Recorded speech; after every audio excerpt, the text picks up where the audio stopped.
మరో breaking news చూస్తున్నాం. చైనాను వణికించిన రాగస తుఫాన్ 2025లో అతి బలమైన తుఫాన్గా రాగస నిలిచిందని చెప్పొచ్చు. రాగస ఎఫెక్ట్ కు చైనా ఊగిపోయింది. గంటకు 241 కిలోమీటర్ల వేగంతో గాలులు వీస్తున్నాయి. 10 నగరాల్లో అల్లకల్లోలం సృష్టించింది. సురక్షిత ప్రాంతాల్లో 20 లక్షల మంది ఉన్నట్లుగా తెలుస్తుంది. తైవాన్, హాంకాంగ్, ఫిలిప్పీన్స్ లోనూ విధ్వంసం సృష్టించింది. తుఫాన్ ధాటికి ఇప్పటికే 17 మంది మృతి చెందినట్లుగా అధికారిక లెక్కలు చెబుతున్నాయి. గత వారం పసిఫిక్ మహాసముద్రంలో ఏర్పడిన ఉష్ణమండల తుఫాన్ రాగస పలు దేశాల్లో పెను విధ్వంసాన్ని సృష్టించి తీవ్ర విషాదాన్ని మిగిల్చింది. ఈ తుఫాన్ సోమవారం ఫిలిప్పీన్స్ లో తీరాన్ని తాకింది. తరువాత తైవాన్, హాంకాంగ్ మరియు చైనా వైపు వెళ్లింది. బుధవారం సాయంత్రం చైనా తీరాన్ని తాకిందని చెప్పుకోవచ్చు. దీంతో భారీ గాలులతో భారీ వర్షాలు కురిశాయి. తుఫాన్ ధాటికి తైవాన్, చైనా వణికిపోయాయి. హాంకాంగ్, ఫిలిప్పీన్స్లోనూ ఉధృతంగా విరుచుకుపడిందని చెప్పొచ్చు. పట్టణాలన్నీ కూడా అత్తలాకుతలం అయిపోయాయి. విజువల్స్ కూడా మనం సుమన్ టీవీ స్క్రీన్ మీద చూడొచ్చు. హాంకాంగ్, తైవాన్లో ఎటువంటి పరిస్థితి ఉందో కూడా మనకి కనిపిస్తోంది.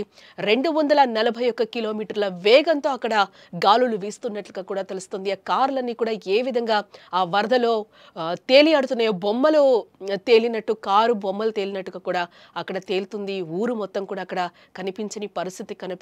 ఎంత వేగంతో అక్కడ గాలికి అవన్నీ కూడా ఎగిరి పడుతున్నాయో మనకి విజువల్లో క్లియర్గా కనిపిస్తుంది.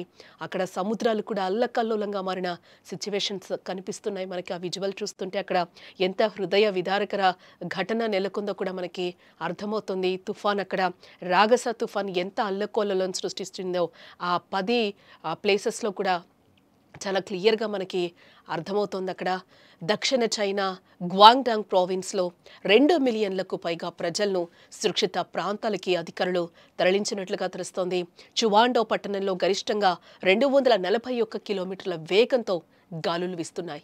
దీంతో పాటే తుఫాన్ యాంగ్జియాంగ్ నగరంలోని హెయిలింగ్ ద్వీపం తీరం వెంబడి సాయంత్రం 5 గంటలకు తీరాన్ని తాకింది. ఇక్కడ గరిష్టంగా 144 కిలోమీటర్ల వేగంతో గాలులు వీచాయి.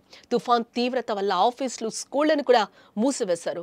గురువారం కూడా రైళ్లను నిలిపేశారు. తీవ్రమైన గాలుల వలన పలు భవనాలు కూడా దెబ్బతిన్నట్లుగా అయితే మనకి క్లియర్గా విజువల్స్లో కూడా మనకి కనిపిస్తుంది. ఏ స్థాయిలో అక్కడ వరద బీభత్సం సృష్టించిందో కూడా ఎక్కడికక్కడ కార్లు కానీ వరదలు రోడ్ల మీద ఊర్లను కూడా తుడిచిపెట్టిన పరిస్థితులు కనిపిస్తున్నాయి. ఆ వరద నీటికి పెద్ద పెద్ద కంటైనర్స్ కూడా ఆ వాటర్లో వెళ్ళిపోతున్న సిచ్యువేషన్స్ అక్కడ మనకి కనిపిస్తుందని కూడా చెప్పొచ్చు.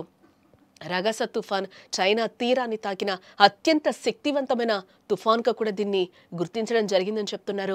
ఈ సంవత్సరంలో ఏర్పడిన 18వ తుఫాన్గా ఆ దేశ మీడియా ప్రకటించింది. తుఫాన్ కారణంగా బ్యారియర్ సరస్సు పొంగింది.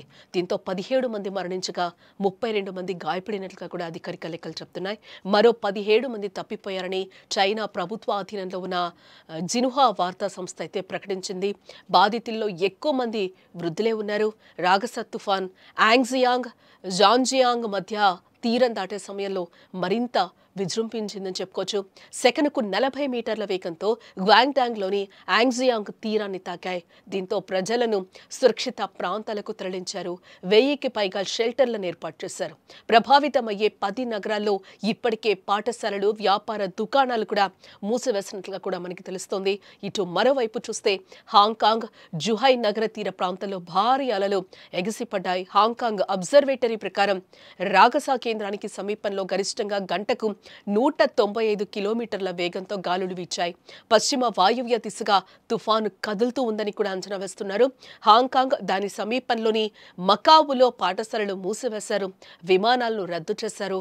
2 నగరాల్లోని పునరావాస కేంద్రాల్లో వేలాది మందికి ఆశ్రయం కల్పించినట్లుగా కూడా మనకి సమాచారం అందుతోంది.